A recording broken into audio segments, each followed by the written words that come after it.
అందరికీ నమస్కారం. ముందుగా మేడే శుభాకాంక్షలు. కార్మిక, కర్షక, శ్రామిక వర్గాల వారందరికీ మేడే శుభాకాంక్షలు.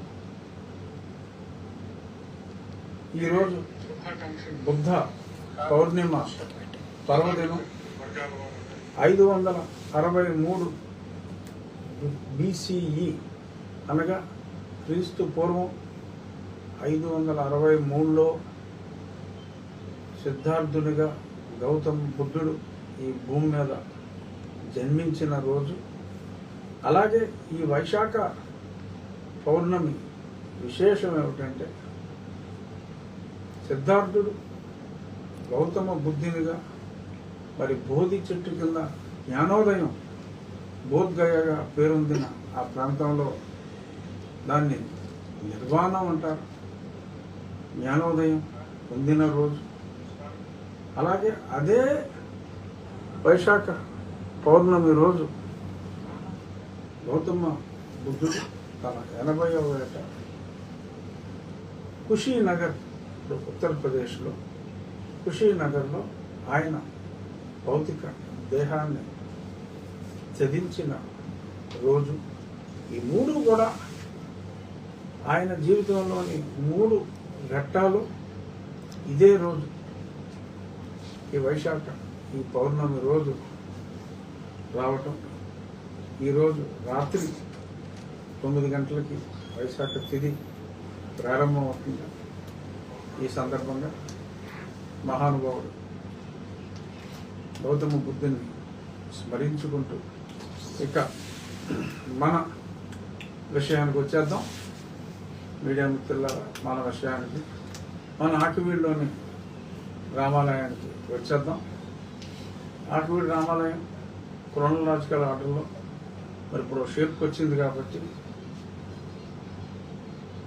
ఈ గత మాసం 15వ తారీఖు మరి జడ శ్రావణ్ కుమార్ గారు మరి ఎందుకో ఆయనకి ఏమాత్రం పరమత సహనం ఇసుమంతి అయినా లేదు. అటువంటి పరమత అసహనంతో మరి కొందరిని అక్కడ పట్టుకొని జోస్నా అని, ఇంకెవరో ఫ్రాంకో, ఆ ప్రాంతంలో నివసించే క్రిస్టియన్ల అడ్రస్లతో వారు పిటిషన్ ఫైల్ చేయటం, అనుమతులు లేకుండా మీరు కట్టాలనే ప్రయత్నం చేస్తున్నారు. అనుమతులు లేకుండా కట్టడానికి వీల్లేదు, అందుచేత స్టే ఇవ్వాలి అని చెప్పి ఆయన పిటిషన్ వేయటం. మేము ప్రభుత్వ న్యాయవాదులు ఆ రోజు నేను కూడా అక్కడ ఉండటం సంభవించింది. ఈ అనుమతులు అన్నీ తీసుకోకుండా ఎట్టి పరిస్థితుల్లోనూ సైట్లో ఎటువంటి పని చేయము అని చెప్పడం జరిగింది. అయినప్పటికీ జడగారు అదే పనిగా please sir, please sir, stay sir, stay sir అని అనగా న్యాయమూర్తి గారు దానికి ఒప్పుకోలేదు. వారు అండర్టేకింగ్ ఇస్తున్నారు, ఖచ్చితంగా అనుమతులు లేకుండా చేయము అని దాన్ని వేరే తారీఖుకి వాయిదా వేయటం జరిగింది. ఆ తర్వాత మరి ఆయన గదల పెండింగ్లో ఉండగానే ఒక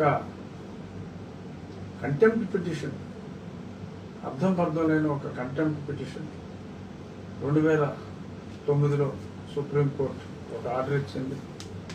ఆర్డర్ గురించి కూడా గతంలో మాట్లాడాం. ఆయన సమ్మరైజ్ చేయడం కోసం ఎన్ని కుట్రలు కొందరు ఒక సమూహానికి సంబంధించిన వారు రామాలయంపై ఎన్ని కుట్రలు చేశారు, ఎందుకు ఇది చేస్తున్నారు అనేది ఎంతో కొంత తెలియజేయవలసిన బాధ్యత ఉంది. కనుక నేను తిరిగి ఇన్ని నక్షలు తెలియజేయవలసిన అవసరం ఉంది కనుక చెప్తున్నా. అది ఆ తర్వాత మనం అన్ని అనుమతులకి అప్లై చేసి ఆకివీడు మున్సిపాలిటీలో ముందు ఒక తీర్మానం వారిని అడిగి విషయం చెప్పి ఒకే ఒకరు, ఆ ఒక్కరు కూడా ఎవరంటే ఈ పిటిషన్ వేసిన జోస్నా అనే యువతి, క్రిస్టియన్. సో ఆ జోష్న సర్టిఫికేట్ ఏముందో నాకు తెలియదు, బహుశా హిందూ అని ఉంచుకుని ఉండొచ్చు వేరే అదర్ కారణాలు రీత్యా. సో జోష్న గారు ఆవిడ ఒకరే వారి అభ్యంతరం చెప్పారు, ఇంకొకరు తటస్థంగా ఉన్నారు. అది మన గతంలో మాట్లాడుకుందాం. ఆ తర్వాత కలెక్టర్ గారికి అప్లై చేయటం, కలెక్టర్ గారు కింద తహసీల్దార్ గారి దగ్గర నుంచి ఆర్డీఓ గారి దగ్గర నుంచి రిపోర్ట్స్ అన్నీ తెప్పించుకొని గత 80 సంవత్సరాల చరిత్ర క్రోనలాజికల్గా అక్కడ రెవెన్యూ రికార్డ్స్లో ఏముంది, ఆర్ఎస్ఆర్లో ఏముంది, హానీల్లో ఏముంది, అలాగే కొద్దిమంది అక్కడ ఉన్న వాళ్ళతో కూడా చర్చించి కలెక్టర్ గారు రామాలయం స్థానంలోనే మళ్ళీ పునర్నిర్మాణం జరుపుకోవటానికి అనుమతి ఇవ్వటం. ఆ అనుమతి ఇచ్చిన పిదప మళ్ళీ మున్సిపాలిటీ వారికి డీటెయిల్డ్గా ప్లాన్, ఫస్ట్ టైం డీటెయిల్డ్గా ప్లాన్లు మున్సిపాలిటీ వాళ్ళకి కానీ గ్రామ పంచాయతీకి కానీ ఒక క్రమ పద్ధతి ప్రకారం ప్లాన్ ఇచ్చి అప్రూవల్ తీసుకున్న గుడి ఇదే అని చెప్పి నేను ఖచ్చితంగా చెప్పగలను. అటువంటి అనుమతులన్నీ తీసుకున్న తర్వాత మరి అక్కడ ఆ భూమి చదును చేసే కార్యక్రమం, అక్కడ చెట్టు అలాగే ఉంచి భూమి చదును చేసే కార్యక్రమం చేపడితే మళ్ళీ కడుపు మండిన వీళ్ళు ఆ పిల్లు అర్జెంటుగా మూవ్ చేయాలి అని చెప్పి మరి మొన్న మూవ్ చేయటం, ఎలాగ మొన్న దాన్ని తిరస్కరించటం, డిస్మిస్డ్ అని అంటే మేడం ప్లీజ్ డిస్పోజ్ ఆఫ్ అని ఆయన ధ్యానంగా అడగటం, చిరునవ్వుతో చీఫ్ జస్టిస్ గారు కూడా ఓకే డిస్పోజ్డ్ అని చెప్పి చిరు మందహాసంతో వారు కూడా దానికి అంగీకరించడం. అతను లైవ్ పెట్టాడు, ఆ లైవ్లో ఈ బతిమాలుడి సెక్షన్ అంతా కట్ చేసాడు. దానికి ముందు కూడా ఎంత అరిచి గీ పెట్టినా స్టే ఇవ్వకపోయినప్పటికీ కూడా స్టే ఇచ్చారు అని చెప్పి మరి అతను పచ్చి అబద్ధాలు చెప్పడం, తర్వాత ఈ బతిమాలుడి సన్నివేశాన్ని కట్ చేసి వీడియో రిలీజ్ చేయటం, ఇంకా అతని అభిమాన సంఘాలు, నా దురభిమాన సంఘాలు సో దాని గురించి విపరీతంగా నోటుకొచ్చినట్టల్లా వాగుతూ ఏదో సందేశాలు, శాంతి సందేశాలు అశాంతి రేకెత్తించే విధంగా మరి నిత్యం శాంతి సందేశాల్లో ఉండేవాళ్ళు ఎందుకు ఇలాంటి అశాంతి సందేశాలు ఇస్తున్నారో తెలియదు, ఇచ్చారు. ఆ తర్వాత మరి చీఫ్ జస్టిస్ గారు ఆల్రెడీ ఒక రిట్టు ఉండగా ఎలా వస్తావు అన్న పాయింట్లో కొట్టువేసినందుకు మళ్ళీ ఆ రిట్ కోర్టులోకి వెళ్ళి నిన్న ఉదయం మళ్ళీ నాకు లంచ్ మోషన్ కావాలి, చీఫ్ జస్టిస్ గారు వెళ్ళమన్నారు అని చెప్పి లంచ్ మోషన్ రావటం, ఆ లంచ్ మోషన్లో మళ్ళీ వచ్చే అబద్ధాలు, ఎటువంటి అనుమతులు లేకుండా వీళ్ళు అక్కడ అన్నీ పడగొట్టేశారు. ఆ పాతవి ఓ నిమిషం రచ్చబండ అంటాడు, ఓ నిమిషం గొంతేనం అంటాడు, ఇంకో నిమిషం సత్రం అంటాడు, అలా రకరకాలుగా అతనికి క్లారిటీ లేదు.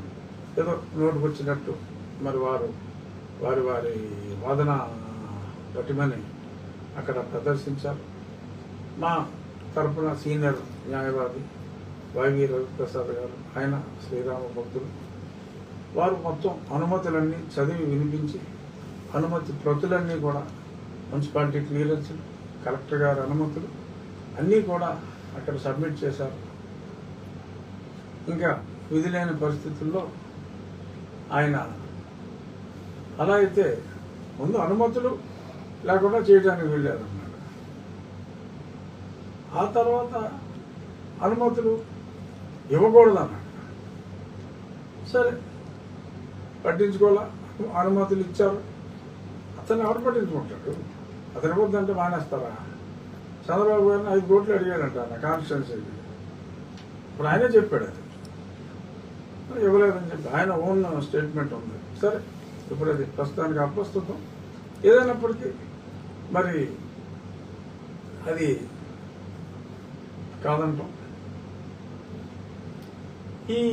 పిటిషన్లో న్యాయమూర్తి గారు చాలా స్పష్టంగా అనుమతులన్నీ చూసిన తర్వాత ఇంకా మీరు మీ ఆలయ నిర్మాణం కొనసాగించుకోవచ్చు అని చెప్పినప్పుడు, అలా అయితే నేను ఈ అనుమతి ఇవ్వటం మీద వేసుకుంటాను సార్ అంటే ఏదో వేయటం అలవాటు అయిపోయింది అతనికి. మరి వాళ్ళని ఆ దగ్గర దోచుకుంటున్నాడా మరి ఏం చేస్తున్నాడో నాకు తెలియదు. కానీ 3 కేసులు పోయిన తర్వాత మళ్ళీ 4వ కేసుకి పని నేను ఆ సర్టిఫికేట్ ఇవ్వడం తప్పని వేసుకుంటాను సార్ అని చెప్పి అడిగితే, మాకు సంబంధం లేదు, నువ్వు లాయర్వి, నువ్వు ఖాళీగా ఉంటే ఏదో చేసుకో అన్నట్టుగా మందహాసంతో దాన్ని వదిలేయడం జరిగింది. డిస్మిస్ అని అంటే మొన్న ఎలాగ డిస్పోజ్డ్ అని అడిగారో అలా దీనంగా ఉన్న ఫేస్తో ఏడుపు మొహంతో నన్ను డిస్మిస్ రాసి విత్డ్రాన్ అని చెప్పి ఇవ్వండి అని చెప్పి వాళ్ళు చెప్పడం జరిగింది. కానీ ఇవాళ కొన్ని పేపర్లో అతన్ని నిత్యం ప్రోత్సహించే ది న్యూస్ అని ఒకటి ఉంది, అక్కడ దరిద్రమోహన్ వేసుకుని వస్తాడు అక్కడ. ది న్యూస్ అది బాగా పక్కా వైసీపీ ఛానల్. సో ఆడే చాలా బాధపడుతూ ఉంటాడు ఎప్పుడు. రఘురామకృష్ణరావుకి దీనివలన కూటమికి చాలా నష్టం కలుగుతుంది, చంద్రబాబు నాయుడు గారు ఎందుకు సాధిస్తున్నారని ఏడుస్తూ ఉంటాడు దైత్యుడు ఎప్పుడు. సరే, వైసీపీ ఛానల్ ఏడుస్తుందంటే దాని అర్థం ఏంటో మనం అర్థం చేసుకోవచ్చు కదా. అలాంటివి కొన్ని ఉన్నాయి. ప్రజా చైతన్యం అంట ఆడొకడు, ఇంకేమున్నారు 2-3 ఛానల్స్, ప్రొఫెసర్ రమేష్ అని. సో ఇలాంటి బ్యాట్స్ ఉన్నారు. సరే ఏదో they are getting paid, that's all right. అది వాళ్ళ జీవన విధానం, దాన్ని మనం ఒక రకంగా కాదంటానికి లేదనుకోండి. అయినప్పటికీ కొంచెం ఉన్నదన్నట్టు రాస్తే బాగుండేది. అలా రకరకాలుగా మరి వాళ్ళు రాసుకున్నారు. నిన్న కూడా ఓకే నువ్వు వేరే పిటిషన్ వేసుకో అని చెప్పి అక్కడికి శ్రావణ్ కుమారుడికి ఏదో అనుమతి ఇచ్చినట్టుగా కొన్ని నీలి ఛానల్స్లో రాసుకున్నారు. సరే, నీవు వీఆర్ లీస్ట్ బాదర్.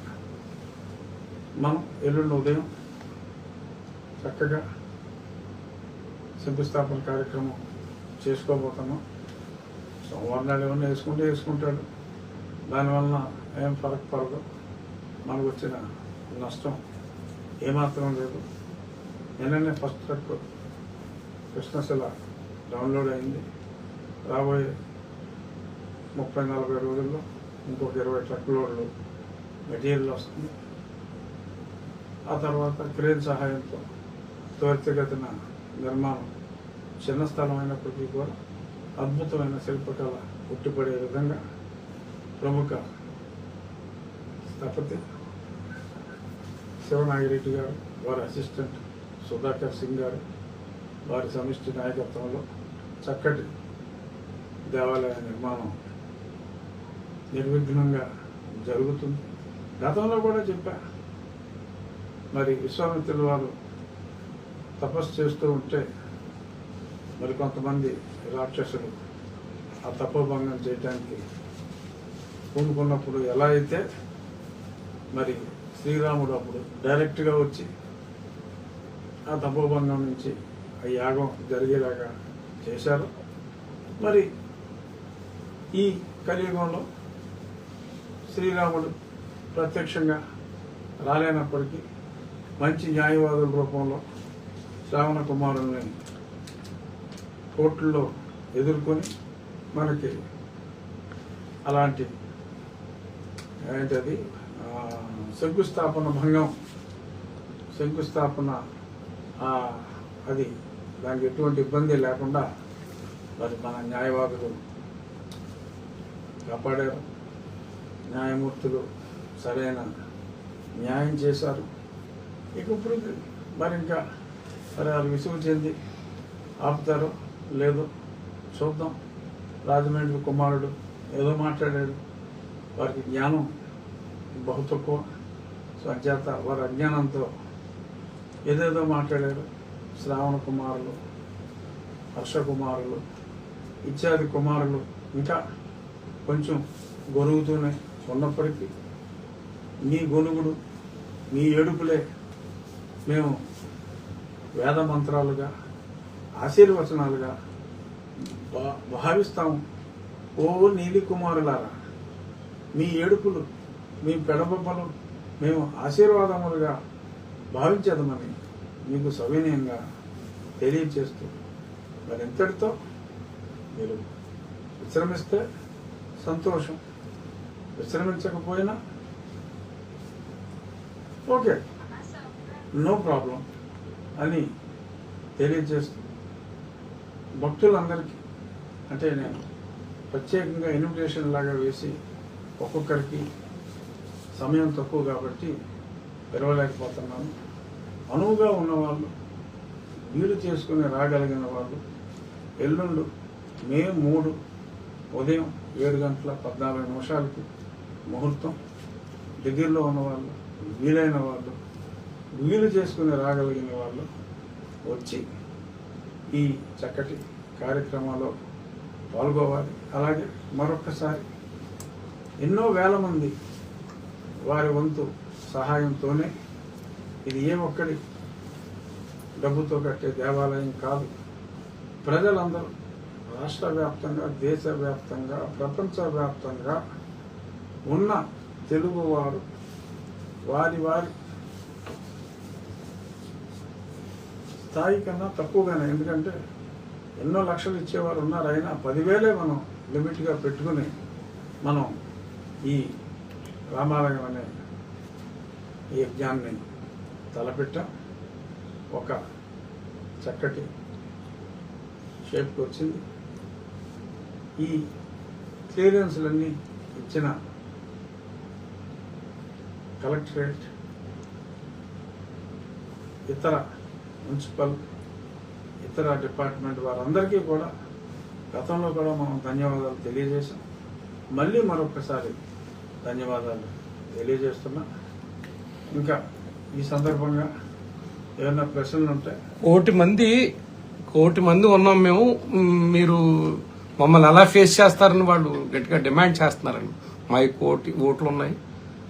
రాష్ట్రంలో మేము ఏ పార్టీని శాసించగలం అని వాళ్ళు ఒక అంశాన్ని లేవనెత్తుతున్నారు. దీని మీద ఆల్రెడీ వైరల్ అవుతుందండి సోషల్ మీడియాలో ప్రస్తుతం సార్. ఎవరు అది లేవనెత్తేది? మీరు ఎవరైతే చెప్తున్నారో ఆ కుమారులండి. దళిత క్రైస్తవుల, దళిత క్రైస్తవులు అనే పదం నిషేధం అయినప్పటికీ దళిత క్రైస్తవులే అవుతారు కదా సార్. క్రైస్తవులు కన్వర్ట్ అయిన వాళ్ళు అవ్వచ్చు, లేకపోతే ఎస్సీగా ఉండి. దళితులతో ఎటువంటి ఇబ్బంది లేదు, క్రైస్తవులతో ఎటువంటి ఇబ్బంది లేదు. ఎందుకంటే వేరే కులాల వారు క్రైస్తవులుగా మారిన వారు కూడా ఉన్నారు, వారితో ఎటువంటి ఇబ్బంది లేదు. దళితులతో, హిందూ దళితులు ఉన్నారు, వారి హక్కుల కోసమే ఇప్పుడు మేమైనా పోరాడేది, వారితో ఎటువంటి ఇబ్బంది లేదు. ఇక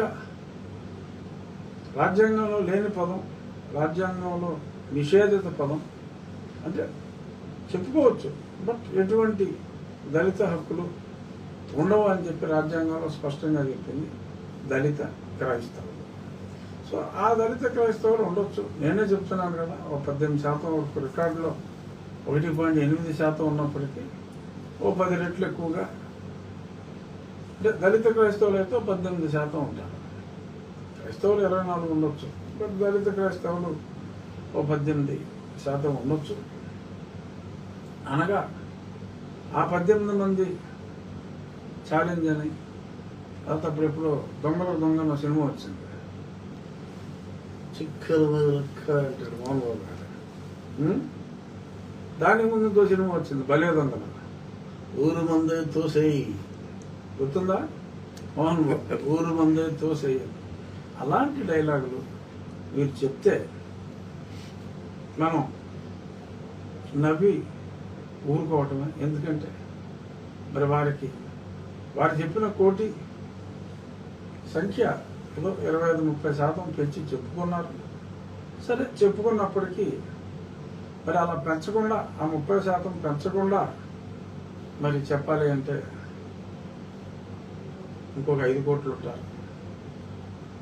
అది 20% అనుకుంటే 20% కోటి అనుకుంటే మిగిలిన 80% ఉంటారు కదా. మరి 4 కోట్లు